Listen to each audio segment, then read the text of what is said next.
राशिद किदवई साहब देखें, जो बात मैंने कही कि लहर ना होना, ये भी अपने आप में क्या कामयाबी नहीं है उस आदमी के लिए जो सरकार में सत्ता में बैठा है 17 साल से, कि भाई उसके खिलाफ कोई अभी वेव क्रिएट नहीं कर पाई कांग्रेस पार्टी। कांग्रेस पार्टी का कैंपेन का सबसे बड़ा हिस्सा ये भी है कि चोरी की सरकार शिवराज सिंह चौहान ने चलाई पिछले 3 साल।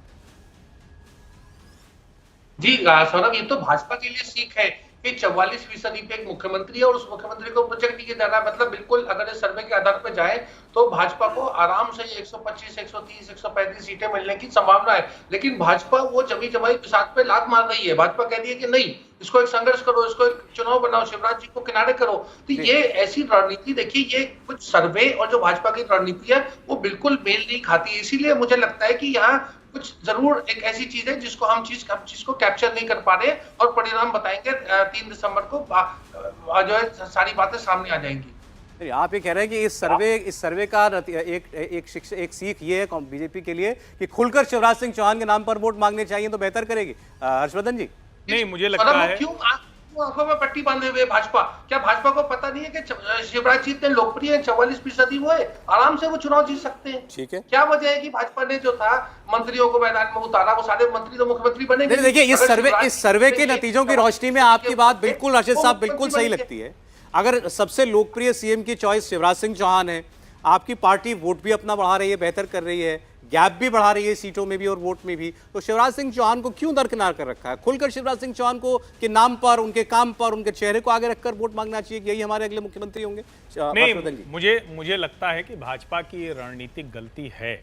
मैं यहाँ रशीद जी से बिल्कुल पूरी तरह से सहमत हूँ। और 2018 का जो चुनाव हुआ, बहुत जिसको कहें कि एकदम अचानक दो ऐसी घटनाएं हो गई थी जो अभी शायद संजय जी ने कहा कि अनहोनी हो जाए। मंदसौर हो गया था, किसानों पर गोली चल गई थी।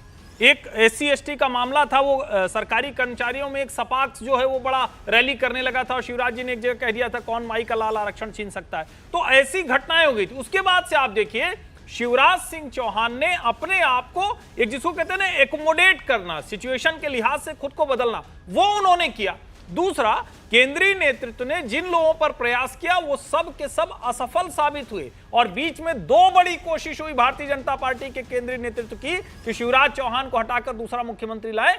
बैक करना पड़ा, पीछे आना पड़ा। इसका मतलब क्या है? इसका मतलब यह कि शिवराज सिंह चौहान अपनी जगह है। आपको अगर लगता भी है तो या तो आपने पहले से ही पूरी तरह से हटा दिया होता। मेरा यह मानना है कि भारतीय जनता पार्टी को लोकसभा चुनाव तक शिवराज सिंह चौहान के अलावा कोई और चेहरा देने की स्थिति नहीं बनती दिख रही।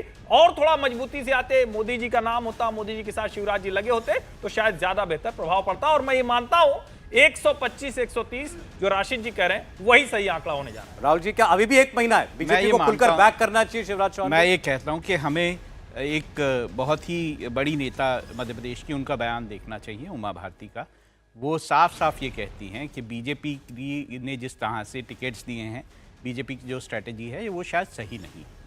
तो इससे भी एक हमें संकेत मिलते हैं कि बीजेपी जो है, अगर वो शिवराज सिंह चौहान को आगे नहीं बढ़ाती है, उनके नाम पर चुनाव नहीं लड़ती है, उनको कहीं साइडलाइन करने की कोशिश आगे भी करती है, तो उसको नुकसान उठाना पड़ सकता है। इंडिया टीवी हर वक्त हर जगह डाउनलोड करने के लिए सर्च करें India TV news Google play store या ऐप स्टोर पर।